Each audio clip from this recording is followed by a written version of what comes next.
Semiconductor chips are like brains of our electronic devices. और national security, health, economy, banking, everything that you see around, चाहे वो ये board है, ये camera है, जहां पर भी इलेक्ट्रॉनिक्स है वहां पर उन माइक्रोचिप्स का इस्तेमाल हो रहा है. They are like brain. तो सोचो दुनिया जिससे चल रही है, दुनिया की इकोनॉमी जिससे चल रही है, वो जहां पर मैन्युफैक्चर हो रही है, सप्लाई चेन पर जिसका कंट्रोल है, वो पावर रखेगा कि नहीं रखेगा? बिल्कुल रखेगा. ऑयल से दुनिया चलती है. ओपेक कंट्रीज लगभग 40% शेयर रखते हैं ऑयल सप्लाई का. और आप सभी को पता है कि ऑयल प्रोड्यूसिंग नेशंस, ये ओपेक कंट्रीज जियोपॉलिटिक्स में कितना अहम दर्जा रखते हैं. तो सोचो अगर कुछ ऐसी ही ग्रुप ऑफ कंट्रीज अगर 55% के आसपास जो ग्लोबल सप्लाई है इन चिप्स की, सेमीकंडक्टर चिप्स की मैन्युफैक्चरिंग का अगर 55% इनके पास हो रहा है, तो अपने आप में एक बड़ी ताकत होंगे कि नहीं होंगे? अब जरा मैं सेंटेंस को बदल देता हूं. अगर ये ग्रुप ऑफ कंट्रीज नहीं है, अगर ये केवल एक देश है, वो देश अगर 55% जो ग्लोबल सप्लाई है इन सेमीकंडक्टर चिप्स की अगर उसको मैन्युफैक्चर कर रहा है, तो एक बड़ी ताकत है कि नहीं? आप कहेंगे बिल्कुल, अब बहुत बड़ी ताकत है. चलो फिर मैं सेंटेंस को चेंज कर देता हूं. अगर 55%, 55% of global manufacturing of these semiconductor chips is being done by one company, अब बताइए, आप कहेंगे ये तो बहुत बड़ी ताकत है. और एक्चुअली ऐसा हो रहा है. ताइवान की एक company TSMC 55% of global manufacturing करती है सेमीकंडक्टर चिप्स की. इसके हेड हैं, मतलब जिन्होंने कंपनी फाउंड की थी, वो है मॉरिस चैंग. तो समझ गए होंगे आप मॉरिस चैंग कितनी बड़ी ताकत रख रहे हैं फिलहाल, है कि नहीं? इस वीडियो में हम सेमीकंडक्टर इंडस्ट्री को समझने वाले हैं, इससे जुड़ी जियोपॉलिटिक्स को समझने वाले हैं. मुद्दा केवल ताइवान का नहीं है, मुद्दा इंडिया का भी है. रिसेंटली कॉर्नेल यूनिवर्सिटी के जॉन विल्हेम प्रोफेसर ने एक बयान दिया. उन्होंने कहा कि इंडिया को इस समय सेमीकंडक्टर हब बनने पर फोकस करना चाहिए. और अभी आपने सुना भी होगा 1,25,000 करोड़ के 3 जो आपके सेमीकंडक्टर प्लांट्स हैं, अभी उनका इनॉग्रेशन हुआ है. 2 अन्य प्रोजेक्ट्स, एक कर्नाटका, एक तमिलनाडु में लगने जा रहे हैं. तो यानी कि इंडिया सेमीकंडक्टर पर फोकस कर रहा है. इस वीडियो में पहले हम जानेंगे सेमीकंडक्टर इंडस्ट्री, देन इसकी जियोपॉलिटिक्स, देन इंडिया क्या कर रहा है, क्या एडवांटेजेस हैं इंडिया के पास और क्या चैलेंजेस हैं, फ्यूचर के प्रोस्पेक्ट्स क्या हैं, ये सब हमें जानना है. Starting from the very basic, ये कहां से शुरुआत हुई इंडस्ट्री? देखिए, जहां से रिसर्च हो वो मार्केट लीडर भी रहे जरूरी नहीं.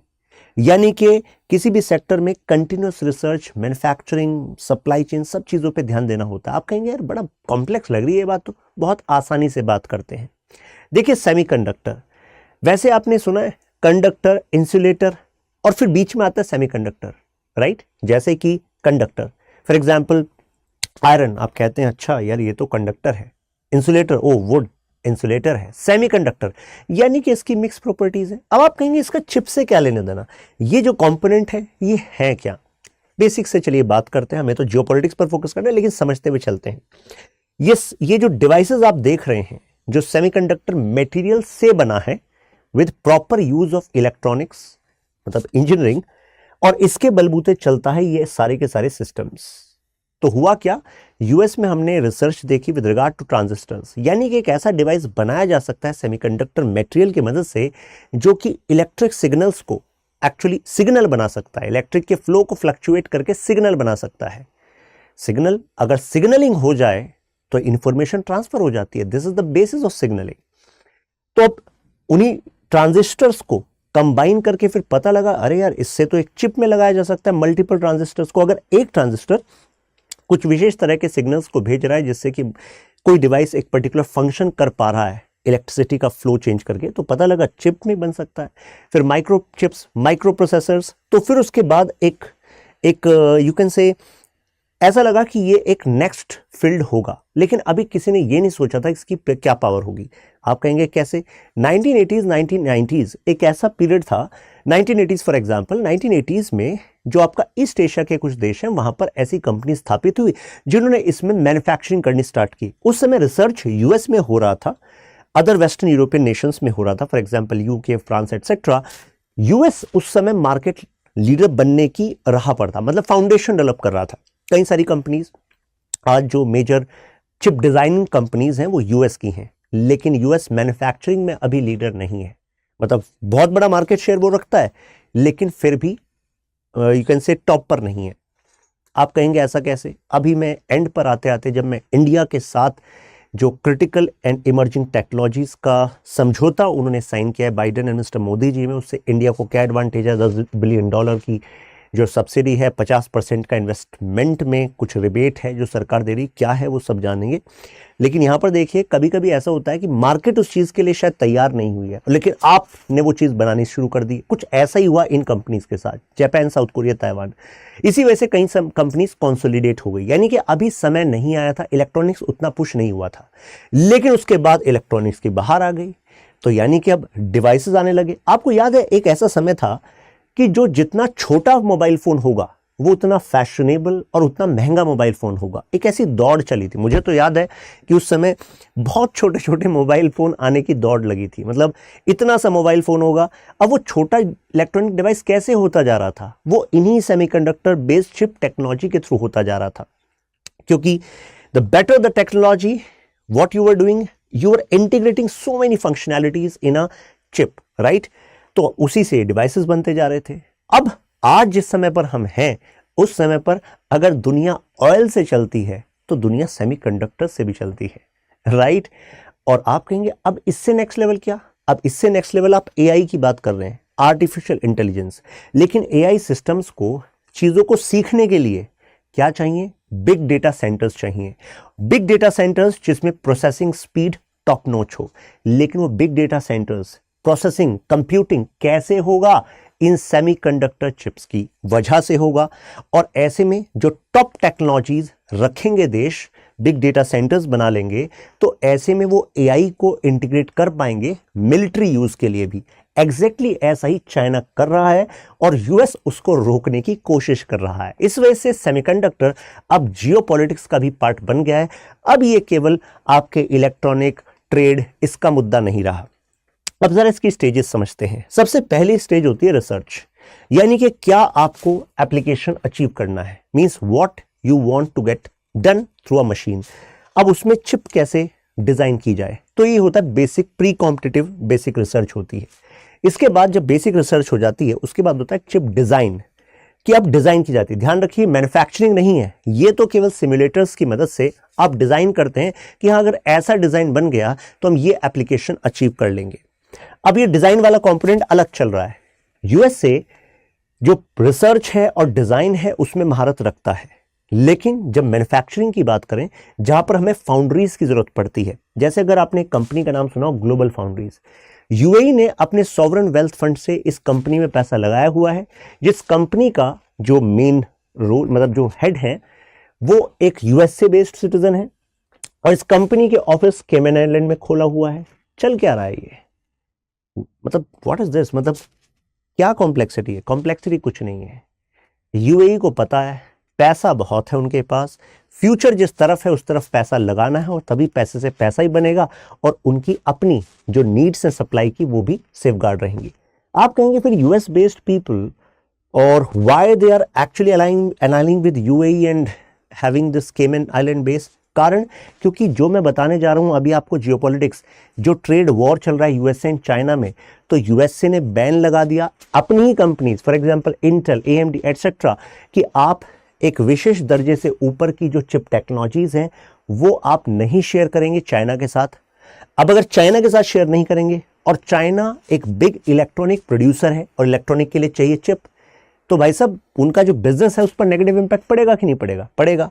तो इन्होंने दिमाग लगाया कि यार अगर मेरे पास टैलेंट है, मेरे पास अनुभव है, बिजनेस में खड़ा कर सकता हूँ, पैसे की थोड़ी ना कमी है, शेख साहब दे रहे हैं, तो ऐसे में दे आर पुशिंग। हालांकि ग्लोबल फाउंड्रीज यूएस में भी काम कर रहा है, क्योंकि जो अभी जो चिप्स एंड साइंस एक्ट आया था उसके तहत इनको फंडिंग प्रोवाइड की गई है।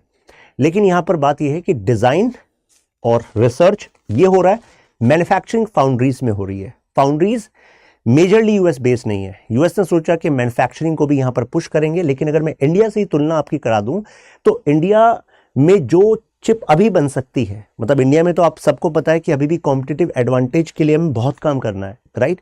लेकिन फिर भी यूएस में बनाना 55% महंगा है, 55% कॉस्टली है। और आपको पता है अगर 55% कॉस्टली है तो क्या यूएस की चिप कंपनीज की कॉम्पिटिटिव एडवांटेज रहेगी इंटरनेशनल मार्केट में? अरे भाई, जब उससे सस्ता ताइवान बना देगा, साउथ कोरिया बना देगा, चाइना बना देगा, तो फिर यूएस की कंपनी की मैन्युफैक्चर्ड चिप्स क्यों खरीदेगा कोई, है कि नहीं? तो यूएस का कहना है कि नहीं नहीं, खरीदेंगे, एटलीस्ट वो तो खरीदेंगे जिसमें कि हम 2 या 3 जनरेशन आगे हैं फ्रॉम अदर कंट्रीज।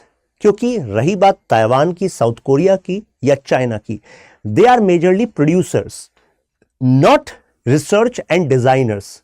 तो रिसर्च एंड डिजाइनर में अगर आप उनसे 2 जनरेशन आगे हो, 20 साल आगे हो, तो जाहिर सी बात है, मतलब मैं 20 साल अंदाजे के हिसाब से बता रहा हूं, दे से कि we are 1 generation 2 generation ahead. Generation technology में अलग अलग तरीके से काउंट होती है। तो खैर, उनका कहना है कि अगर वो ऐसी टेक्नोलॉजी है जो उनके पास अभी कई सालों तक नहीं उपलब्ध हो सकती, तो जो दाम हम रखेंगे वो दाम में बिकेगी ना चीज। ये उनका आइडिया है। हालांकि कुछ ऐसी भी चिप्स हैं जिसकी कॉम्पिटिटिव चिप्स ऑलरेडी ताइवान में मैन्युफैक्चर हो रही है, साउथ कोरिया में मैन्युफैक्चर हो रही है, चाइना में मैन्युफैक्चर हो रही है, तो यूएस उसका अल्टरनेटिव चाहेगा, और अल्टरनेटिव कौन हो सकता है? इंडिया हो सकता है। खैर, आगे चलते हैं कहानी में। सेकंड पार्ट आता है, अब है मैन्युफैक्चरिंग का। डिजाइन हो गया, मैन्युफैक्चरिंग करना है। सबसे पहले चाहिए आपको रॉ मटेरियल। अब इस रॉ मटेरियल में इतनी सारी इंप्योरिटीज होंगी, तो आप प्योरीफाई करके बनाएंगे ये सिलेंडर्स, राइट। इन सिलेंडर्स को कहते हैं इंगोट। फिर इंगोट को ना हम स्लाइस करते हैं, जैसे स्लाइसिंग कर दी इन्होंने, और स्लाइसिंग पे अब जो डिजाइन बनाया था, अब उसकी प्रिंटिंग करते हैं आप। फिर इनको वेफर्स को कट करते हैं, और कट करके फिर आप एक्चुअली फाइनल जो आपने डिवाइस बनाया है उस पर आप इसको लगा देते हैं। लगाने के बाद अब आपको तो ये बड़ा लग रहा है, लेकिन बहुत ही माइन्यूट है ये, मतलब माइक्रो चिप्स हैं, आप ये मानिए। अब इसके बाद फिर ये यहाँ पर आपकी जो मशीन्स हैं उसके थ्रू आप ये सर्किट बोर्ड पर इन चिप्स को यूज कर लेते हैं। अब ऐसे में सेमीकंडक्टर सप्लाई चेन में आपको पता लगा, एक तो है ये वाली कंपनीज, मेजरली यूएस की कंपनीज, जो कि फैबलेस कंपनीज हैं। फैबलेस कंपनीज, फैबलेस का मतलब है ये फैब्रिकेशन नहीं करती, मैन्युफैक्चरिंग नहीं करती, इनका काम है डिजाइन का एंड डेवलपमेंट का। डेवलपमेंट का मतलब मैन्युफैक्चरिंग मत मानिएगा, मैन्युफैक्चरिंग फैब्रिकेशन वाली कंपनीज ये हैं। ग्लोबल फाउंड्रीज, SMIC, सैमसंग की अपनी फाउंड्री है, सैमसंग की चाइना में भी फाउंड्री है, सैमसंग की साउथ कोरिया में भी है। सैमसंग अब चाइना वाली जो उनकी फाउंड्री है, यानी कि जहाँ पर ये मैन्युफैक्चर करते हैं, उसका अल्टरनेटिव वियतनाम खोज रहे हैं, क्योंकि ये US चाइना जो वॉर चल रहा है। TSMC तो मैंने बताया आपको 55% मैन्युफैक्चरर यही है। फिर साथ में होता है testing and assembly. Testing and assembly वाली अदर कंपनीज भी हो सकती हैं, और कुछ बड़ी कंपनीज अपने साथ भी रखती हैं। फिर आता है आपका डिस्ट्रीब्यूशन का नेटवर्क। ऐसा नहीं है कि सीधा सा चिप निकली एंड डेफिनेट मतलब डायरेक्टली आप थोड़ा ना कंज्यूमर को देंगे। फिर आपके डिस्ट्रीब्यूटर्स होते हैं, डिस्ट्रीब्यूटर्स आपके अदर मैन्युफैक्चरर्स को देते हैं। चाइना प्राइमरीली क्या कर रहा है, या तो ताइवान से इंपोर्ट कर रहा है, मेजॉरिटी डिपेंडेंस चाइना की खुद की ताइवान पर है। यानी कि अगर ताइवान चाइना के अपोजिट हो जाए, अगर जो कपलिंग है चाइना और ताइवान में, अगर वो टूट जाए, हालांकि टूटने नहीं वाली, क्योंकि फायदा तो ताइवान का भी हो रहा है ना, पैसा आ रहा है चाइना से बेचकर उन चिप्स को जो मैन्युफैक्चर कर रहे हैं। लेकिन अगर मान लीजिए दोनों में वॉर होता है, तो जाहिर सी बात है situation is going to get critical. तो ऐसे में चाइना को बहुत बड़ा नुकसान होगा, क्योंकि मेजर डिपेंडेंस है ताइवान पर, राइट। तो अब ताइवान जब मैन्युफैक्चर करता है तो उसको डिस्ट्रीब्यूटर्स मिलते हैं चाइना में। चाइना में फिर वो डिस्ट्रीब्यूटर्स जो इलेक्ट्रॉनिक मैन्युफैक्चरर्स हैं उनके साथ कांटेक्ट में रहते हैं, फिर वो वहाँ पर उन मैन्युफैक्चरर्स को डायरेक्टली फैक्ट्रीज में सप्लाई कर देते हैं, और वहाँ से फिर मैन्युफैक्चर हो जाते हैं। वो गुड्स फिर दुनिया भर में बिकते हैं। आप देखते हैं ना इंडिया में कि भाई इतने सस्ता इलेक्ट्रॉनिक डिवाइस आ रहा है चाइना से, वो इस रूट से आ रहा है। ये पूरा सप्लाई चेन है, अगर ये डिसरप्ट होगा तो दिक्कत होगी।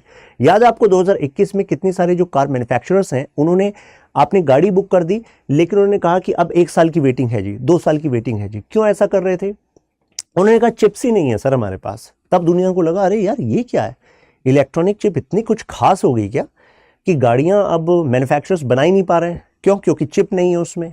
तो सच इज द इंपॉर्टेंस। अब ये चिप वॉर चल रहा है। अब ये इंपॉर्टेंस जब आपको पता लगी कोविड के दौरान, ऐसा हुआ कि जैसे लॉकडाउन हुआ तो एक तो मैन्युफैक्चरिंग पे स्टॉल, मैन्युफैक्चरिंग बंद हो गई लगभग मान लीजिए।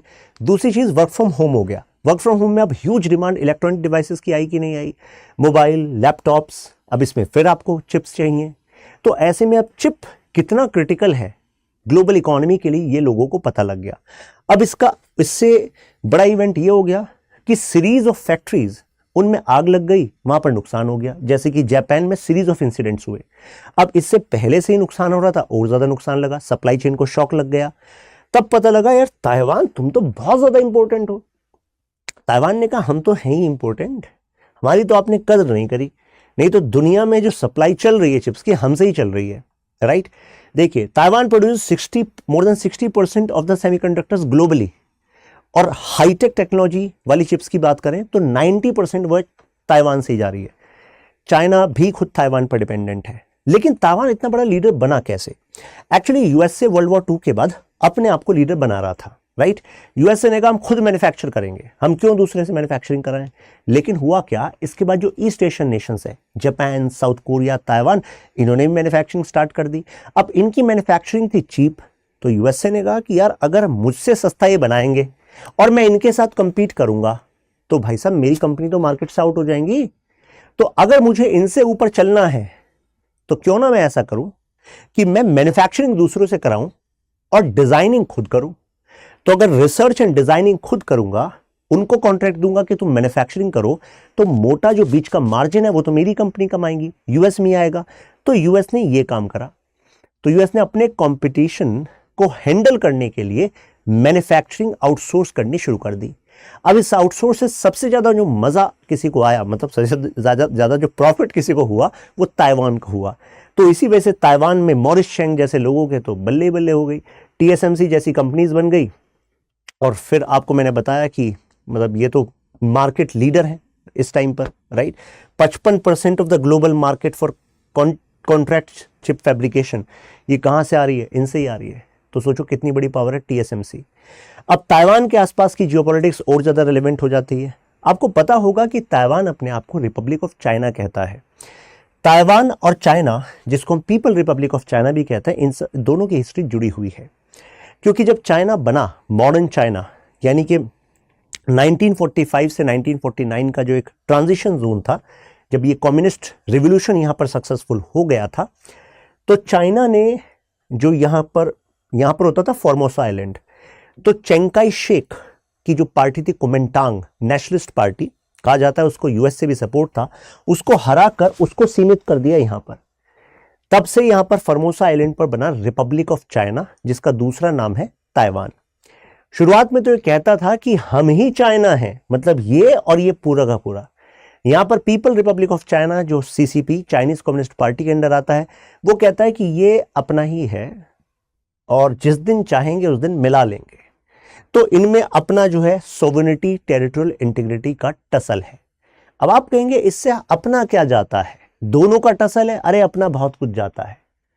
अपना इसलिए बहुत कुछ जाता है क्योंकि अगर यहां पर एनेक्सेशन हो गया ताइवान का, और 60% of the global supply Taiwan से चल रही है, 90% of the hightech chips Taiwan से चल रही हैं, तो ताइवान पर हुआ चाइना का कंट्रोल। और इसको बचाने के लिए साउथ कोरिया, ताइवान और साउथ कोरिया, मतलब जापान, साउथ कोरिया, ताइवान, इन तीनों को क्रिटिकल मानता है यूएसए।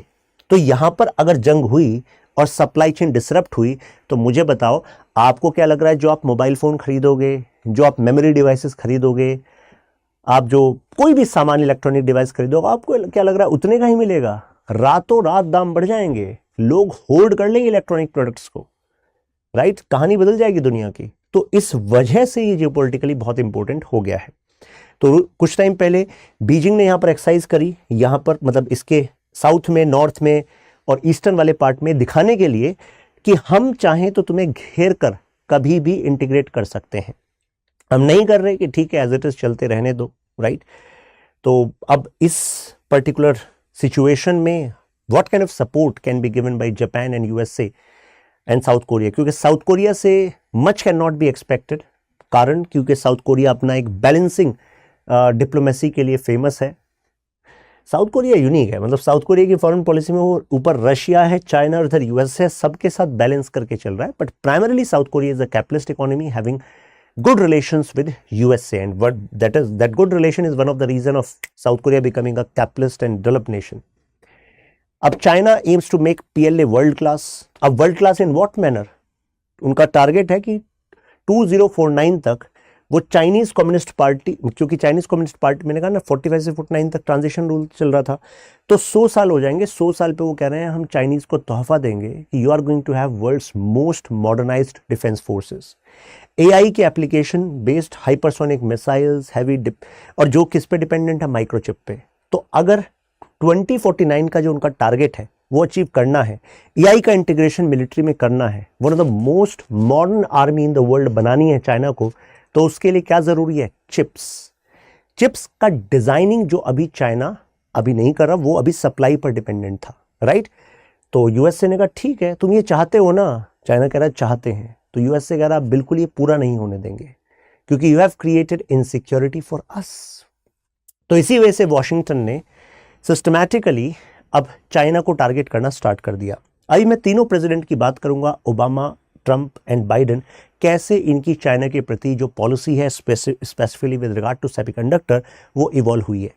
यूएसए मास मैन्युफैक्चरिंग नहीं कर रहा, यूएसए को अपने अल्टरनेटिव भी बनाने पड़ेंगे कुछ चिप्स के लिए, उसमें इंडिया एक रोल अदा करेगा। अगर चाइना के इस leap in AI integration in weaponry etcetera को रोकना है तो अपना भी तो फायदा है। तो ऐसे में USA and India coming together to actually counter, and what we are going to counter, we are going to become alternative market, है कि नहीं? तो अब शुरुआत कैसे हुई? इससे पहले यूएसए ने जो अपने वेस्टर्न यूरोपियन नेशंस के पार्टनर्स हैं उनके साथ टाई अप किया कि हमें एक पर्टिकुलर ग्रेड से ऊपर की ऐसी मशीनरी, ऐसी टेक्नोलॉजीज नहीं देनी है चाइना को जो वेपनाइज हो सकती हैं। तो बाकी उन्होंने कहा ठीक है। उसके बाद उन्होंने चिप्स एंड साइंस एक्ट लाया, जिसमें इनिशियली उन्होंने कहा $52.7 बिलियन, लेकिन अब बढ़ा दिया है। ये सपोर्ट देंगे डोमेस्टिक मैन्युफैक्चरिंग के लिए। अभी कहानी में आगे बढ़ता हूं, स्टार्टिंग विद दिस।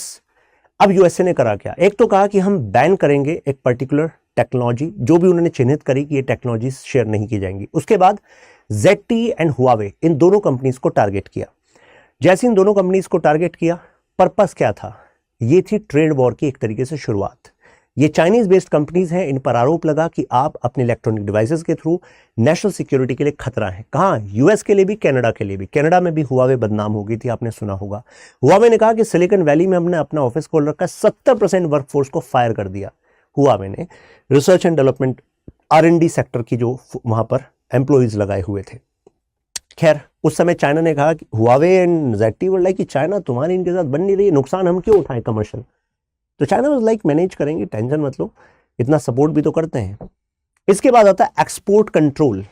देखिए, यूएस और चाइना की इकोनॉमी में ज्यादा फायदा चाइना को है। चाइना अपनी इकोनॉमी के कई सारे सेक्टर्स को ओपन नहीं करता है, जिसकी वजह से यूएसए के प्रोडक्ट्स चाइना में नहीं बिक पाते, लेकिन चाइना खुलकर यूएसए में अपने प्रोडक्ट्स को बेचता है। तो अब ओबामा के दौरान ही एक्सपोर्ट कंट्रोल रेजिम शुरू हुआ था कि यानी कि कौन कौन से ऐसे प्रोडक्ट्स हैं हम चाइना को प्रेशराइज करेंगे कि वो अपनी इकोनॉमी को ओपन करे। भाई, हमसे वो ज्यादा फायदा ले और हमें ज्यादा फायदा नहीं दे, ये तो नुकसान वाली बात है। लेकिन ओबामा के टाइम पर सेमीकंडक्टर पर विशेष फोकस हुआ नहीं। जब ट्रंप आए तो ट्रंप ने कहा, अलग से इन्होंने नेशनल सिक्योरिटी एक डॉक्यूमेंट रिलीज किया और उसमें अलग से बताया कि भाई जो चाइना है वो तो रिविजनिस्ट पावर है, चाइना अपने आप को सेंटर ऑफ द वर्ल्ड मानता है, चाइना एक एक्सपेंशनिस्ट पावर है। तो यानी कि डोनाल्ड ट्रंप के टाइम पर अलग से नाम घोषित किया गया कि चाइना जो है एक प्राइमरी, मान लीजिए प्राइमरी नेशन है जिसको हमें काउंटर करना है, वो हमारी सिक्योरिटी के लिए खतरा है। जैसे ही बाइडेन एडमिनिस्ट्रेशन आया, बाइडेन एडमिनिस्ट्रेशन ने पहचाना कि यार ये चाइना जो है कई सारे काम सिविलियन मामलों के लिए ले रहा है हमसे, सिविलियन दिखाकर, यानी कि इसका मिलिट्री से कोई लेना देना नहीं है, सिविलियन दिखाकर कुछ टेक्नोलॉजीज को ले रहा है, कुछ टाइअप्स कर रहा है और उस चक्कर में फिर उसका इस्तेमाल मिलिट्री के लिए कर रहा है। बाइडेन ने कहा ये नहीं चलेगा। तो प्राइवेट सेक्टर का इस्तेमाल मिलिट्री टेक्नोलॉजी के लिए चाइना कर रहा है, इस पर इन्होंने रोक लगाने की ठान ली। कहा कि कितनी जगह कंपनीज जो यूएस की कंपनीज में इन्वेस्ट कर रही हैं वो चाइना को मिलिट्रीली या चाइनीज कम्युनिस्ट पार्टी को फायदा पहुंचाने के लिए कर रही हैं, इस पर उन्होंने रोक लगाने की ठान ली। कहा कि अब सेमीकंडक्टर जो है वो क्रिटिकल है चाइना के वेपनाइजेशन के लिए, तो उसको हमें रोकना है। कई लोगों ने कहा कि शायद इससे यूएसए अपनी हेजेमनी बनाकर रखना चाहता है और सेमीकंडक्टर को भी वेपनाइज करना चाहता है, जैसे कि वो डॉलर को वेपनाइज करता है। खैर, अब ये सेमीकंडक्टर को वेपनाइज कर रहे हैं, पहले डॉलर वेपनाइज हो रहा था। अपने को अपने पर फोकस करना है कि भाई साहब हमारे लिए अपॉर्चुनिटी ये है कि अगर वहां से कंपनी इस वजह से जाएंगी चाइना से मैन्युफैक्चरिंग की कि भाई यूएस के साथ अगर इनका पंगा बढ़ेगा तो जिससे सैंक्शंस लगेंगे तो नुकसान बढ़ेगा। तो ऐसे में नेक्स्ट अल्टरनेटिव हमें तैयार रहना चाहिए, राइट। डीकपलिंग करनी स्टार्ट करें। डीकपलिंग का मतलब है डोनाल्ड ट्रंप के टाइम से स्टार्ट हो गया था, मतलब कि ग्रेजुअली यूएसए अपनी डिपेंडेंस को चाइना पर कम करेगा। यूएसए के साथ साथ अदर देशों ने भी ऐसा ही करना स्टार्ट कर दिया। जैसे ये साउथ कोरियन कंपनी है सैमसंग, सैमसंग ने अपने सेमीकंडक्टर प्लांट को वियतनाम में शिफ्ट करना स्टार्ट कर दिया। ऐसे ही ब्रिटिश कंपनीज ने भी अल्टरनेटिव ढूंढने स्टार्ट कर दिए कि भाई पूरा हम डिपेंडेंस चाइना पर नहीं करेंगे। चाइना खुद इस मिडिल टेक्नोलॉजी ट्रैप में है। मिडिल टेक्नोलॉजी ट्रैप क्या होता है? जैसे मान लीजिए यूएसए से आपको कॉन्ट्रैक्ट मिला कि ठीक है भाई हम मैन्युफैक्चरिंग करेंगे, ठीक है आपने मैन्युफैक्चरिंग करनी स्टार्ट कर दी, लेकिन कुछ समय बाद अगर आप टेक्नोलॉजिकली अपग्रेड नहीं कर रहे हैं तो केवल वही मैन्युफैक्चरिंग करता रह जाएंगे, आप उससे आगे नहीं बढ़ पाएंगे। तो यूएसए एग्जैक्टली यही कर रहा है। यूएसए अपनी हाईटेक जो ऐसी कंपनीज हैं जो ऐसी क्रिटिकल टेक्नोलॉजीज बना रही हैं जो खुद यूएसए की नेशनल सिक्योरिटी से जुड़ी हुई हैं, उनकी मैन्युफैक्चरिंग चाइना से नहीं करा रहा। तो ऐसे में चाइना ने डिजाइनिंग पर, रिसर्च पर इतना फोकस नहीं कर रहा था, मैन्युफैक्चरिंग पर फोकस कर रहा था। तो कहा जा रहा है कि चाइना खुद इस टाइम इस मिडिल टेक्नोलॉजी ट्रैप में है, यानी कि जो नेक्स्ट लेवल टेक्नोलॉजी है जो यूएसए के पास है वो इस पर फोकस नहीं कर पाया। अब चाइनीज कम्युनिस्ट पार्टी ने अपने ऑफिशियल माउथपीस में भी कहा कि अगर हमें नेक्स्ट लेवल ग्रोथ चाहिए लानी है तो हमें न्यू प्रोडक्टिव फोर्सेस लानी पड़ेंगी। और न्यू प्रोडक्टिव फोर्सेस के लिए क्या चाहिए? हमें कुछ की बेसिक मटेरियल चाहिए, सेमीकंडक्टर्स के लिए कोर कंपोनेंट चाहिए, एडवांस बेसिक प्रोसेसेस भी चाहिए जो अदर टॉप कंपनीज के पास है, और इंडस्ट्रियल टेक्नोलॉजी स्टैब्लिश करनी पड़ेगी। जैसे कि इन इलेक्ट्रिक व्हीकल्स की बात करें, आपने सुना BYD के बारे में? एक फेमस कंपनी है इलेक्ट्रॉनिक सेक्टर की, मतलब इलेक्ट्रिक व्हीकल्स की। तो चाइना की इलेक्ट्रिक जो कंपनीज हैं they are doing very well, but when it comes to simulations, the softwares they use, they are using French technology। जैसे फ्रेंच की सॉफ्टवेयर कंपनी है Dassault Systems, उसका इस्तेमाल कर रहे हैं। तो यानी कि डिपेंडेंस है कि नहीं? आप कहेंगे कि ये इससे फायदा क्या होगा? अरे फायदा ये होगा, अगर यूएसए को पता है कि इनकी चाइना की कंपनीज जो हैं वो डिपेंडेंट है इन कंपनीज पर, of France, of these nations, of these European nations, तो ऐसे में यूएसए में actually use back channels to pressurise these companies to change terms and conditions in this manner so that China की negotiating power को कम किया जा सके और यूएसए और ये बाकी नेशंस एडवांटेज में रहे। देख रहे हैं, मतलब इतनी बारीकियों पर ये फोकस कर रहे हैं। तो अब लेकिन अगर यूएसए और चाइना में ये जो डीकपलिंग चल रही है अगर ये बढ़ी तो कई लोगों का कहना है कि इंटरनेशनल इकोनॉमी पर इसका कुछ नेगेटिव इंपैक्ट ना पड़े। क्यों? क्योंकि चाइना के अल्टरनेटिव तैयार तो पहले कर लें। अगर कहा कि बिल्कुल बंद, तो हमारे कई सारे सेक्टर्स में जो इनपुट प्रोडक्ट्स चाइना से आ रहे हैं वो कहां से आएंगे, राइट? तो ये भी एक इशू है क्योंकि अभी उन प्रोडक्ट्स की डिपेंडेंस बनी हुई है। चाइना ने कहा हम 2025 तक मेड इन चाइना पर फोकस करें, 2025 में कमाल कर देंगे। कैसे कमाल कर देंगे? उन्होंने कहा कि हमारे हाईटेक इस वजह से नहीं हो पा रहा था क्योंकि हमारे यहाँ आईपी थेफ्ट था, इंटेलेक्चुअल प्रॉपर्टी राइट्स स्ट्रांग नहीं थे, सब्सिडीज मैन्युफैक्चरिंग पर थी, रिसर्च एंड डेवलपमेंट पर नहीं थी। चाइना ने कहा अब हम R&D को पुश करेंगे। यूएसए ने कहा तो हम कौन सा पीछे हैं, हम भी तो R&D पर पुश कर रहे हैं, हम भी तो अपने यहाँ मैन्युफैक्चर, अब तुम मैन्युफैक्चरिंग में प्रो थे, हम अपनी मैन्युफैक्चरिंग में प्रो करने के लिए कई सारी कंपनीज को सब्सिडीज दे रहे हैं, जैसे ग्लोबल फाउंड्रीज को सब्सिडी दे रहे हैं। अब इंडिया कहाँ है? अब ये कहा जा रहा है कि इंडिया का टारगेट है डोमेस्टिक मैन्युफैक्चरिंग हम पुश कर सकते हैं $80 बिलियन तक। इस पूरी इंडस्ट्री जो सेमीकंडक्टर इंडस्ट्री का अभी जो रफ एस्टिमेट है वो है करीब $580 बिलियन। हम $80 बिलियन का मार्क 2026 तक अचीव कर सकते हैं, ये टारगेट हम बना रहे हैं। आप कहेंगे बड़ा ऑप्टिमिस्टिक है, कैपेबिलिटी हो सकती है, राइट? ऐसा क्यों? टैलेंट पूल है, इतनी बड़ी मार्केट है। सबसे बड़ा खास बात है हमारी पॉपुलेशन जिसमें कि राइजिंग मिडिल क्लास है जो इलेक्ट्रॉनिक प्रोडक्ट्स को कंज्यूम कर रही है। अगर इतना बड़ा कंज्यूमर मार्केट हमारे पास है तो उसके नियर में ही अगर मैन्युफैक्चरिंग हो जाए, R&D हो जाए, तो जो सप्लाई चेन है उसका कनेक्शन बेटर हो सकता है। बट अभी भी काफ़ी सारे गैप्स हैं, उसी को हैंडल कर रही है Indian government, right? Consumer base, हम डिमांड ड्रिवन इकोनॉमी, ये हमारा एडवांटेज है। इंडिया का एक लार्ज टैलेंट पूल है, उस टैलेंट पूल को अभी कोर इलेक्ट्रॉनिक सेक्टर में अपॉर्चुनिटीज नहीं मिल पा रही थी। अब कोशिश यही है कि PLI जैसी स्कीम्स के थ्रू मैन्युफैक्चरिंग को पुश किया जा सके, इसमें सब्सिडी सरकार दे रही है। जैसे एस जयशंकर जी अभी साउथ कोरिया में थे, तो साउथ कोरिया में भी हमने critical technology, green hydrogen, semiconductor tie up करें। आप कहेंगे इनके साथ क्यों? भाई साहब पिछले 10 सालों से लगातार सेकंड नंबर पर साउथ कोरिया ही बना हुआ है इस मार्केट में, 17.7% का मार्केट शेयर है इनका। तो यानी कि अगर इनका मार्केट शेयर इतना बड़ा है तो हमारे लिए सीखने के लिए चीज़ है कि नहीं है? बिल्कुल है। हमने डोमेस्टिक चिप मैन्युफैक्चरिंग यूनिट्स अभी स्टार्ट किया। आपने सुना होगा अभी 13 मार्च को ही मोदी जी ने इनोग्रेट किया है ये 3 साइट्स। तो रफली इनको मिलाकर बन रहा है 1,25,000 मतलब 1.25 लाख करोड़। आप इनको ज़रा ध्यान रखिएगा। जगह जो है ढोलेरा, सानंद एंड मोरेगांव, आसाम। तो गुजरात एंड आसाम 2 जगह अभी ये इनोग्रेशन हुआ है। तो इसके अलावा ग्लोबल जाइंट जो ग्लोबल चिप जाइंट्स हैं उनके साथ MOUs भी हो रहे हैं and they are also eyeing over India. जैसे हमारे जो मिनिस्टर हैं for IT, so he was in Silicon Valley and he met around 60 companies. और इनका कहना है कि उनमें से कई सारी जो रिसर्च कंपनीज हैं they want manufacturing base in India. कुछ एग्जांपल्स हैं जैसे नेक्स्ट ऑर्बिट वेंचर्स, सो इनके साथ MOU साइन हुआ है। तो करीब 25,600 करोड़ के आसपास का इन्वेस्टमेंट तमिलनाडु। इसके अलावा एक और एग्जाम्पल भी है, कर्नाटका का भी एक एग्जाम्पल है। नाउ जो प्रेजेंट बाइडेन का चिप्स एंड साइंस एक्ट है, तो ऐसे में अब वो फोकस तो करना चाह रहे हैं मैन्युफैक्चरिंग पर, लेकिन मैंने आपको कहा 55% ज़्यादा खर्चा उनके पास आएगा। तो उन्हें अल्टरनेटिव चाहिएगा, तो अल्टरनेटिव इंडिया हो सकता है। पहली बात, ऑलरेडी 1991 के आसपास जो IT का बूम था उसमें इंडिया ने service sector, computer, IT and IT enabled services में we can be a reliable partner, reliable contributor in global supply software में। तो अगर हमने ये प्रूव किया है तो सेमीकंडक्टर में we can also prove, right. Conclusion के तौर पर हम कह सकते हैं कि semiconductor is the future and we have to step up. उसके लिए जो research, development, manufacturing, supply chain, distribution, then final products की manufacturing, a lot has to be done.